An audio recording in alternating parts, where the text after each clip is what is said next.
Okay, we're rolling. So we got audience over here. Hey. Got this guy. Right. Just down there. Give me a second to. Don't ding it too much. Alright, you're good. Alrighty. Thank you all for coming. My name is Jake Johnson. I'm here to talk about 3 things that have big importance in my life. Number 1, that I'll pull out of the brown bag, is this thing right here. This is my Alaskan ID. It's actually expired now. Pretty much, this of course represents that I am from Alaska. Haven't been there in a little while. I have upgraded to the new Oregon driver's license, although it will forever represent who I am. I would say all Alaskans consider their probably most unique characteristic is the fact that they're Alaskan. There's only 600,000 of us. I grew up there knowing just about everything about my town, because my town is just like the village in The Prisoner, if you've ever seen that show. You can't get out, you can't get in. Pretty much the only way to get out is to take a $600 flight, and so you definitely got to know it very well. It's definitely the kind of place that's self-sufficient. You have your schools, you have your stores, you have your outdoors, and then the road just kind of ends.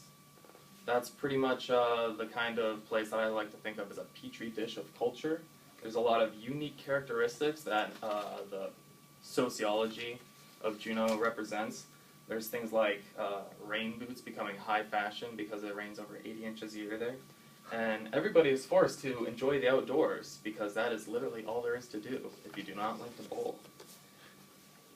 And a big part of that actually being closed in is in 2008, Juneau got its first major cell phone carrier, AT&T. And so just then, just right when the iPhone 3G came out, everybody started getting iPhones. And that is actually my second object. This represents my present, because I, as a college student in my 4th year, have moved over 9 times, and I cannot maintain an address for the life of me. So I have actually maintained the same phone number, and that's pretty much what I think of as my address.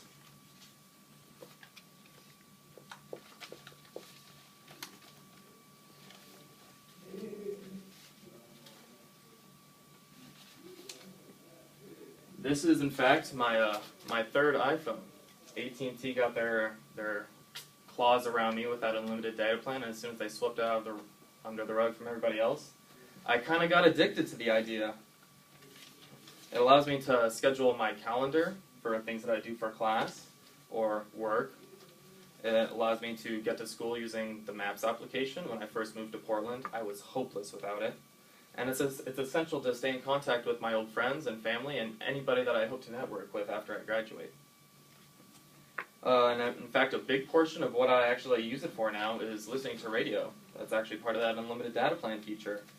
And that leads to my 3rd object, which I was inspired to bring because recently I was driving home from work and the pledge drive from OPB told me that there's only $8,000 left, and I was just thinking, like, I could potentially donate for the first time this year.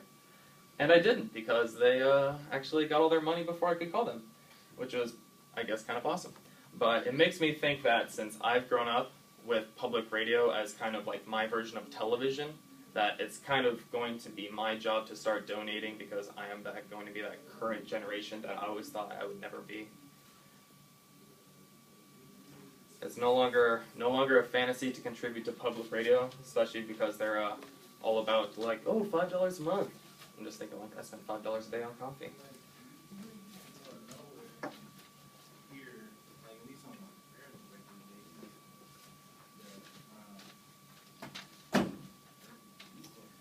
I'll probably end up donating to public radio the way some people pay for satellite TV.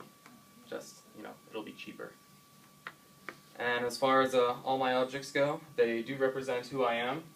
How my Alaskanness does contribute to probably my primary characteristic, and how I hope to be reached by anybody going forward in my future.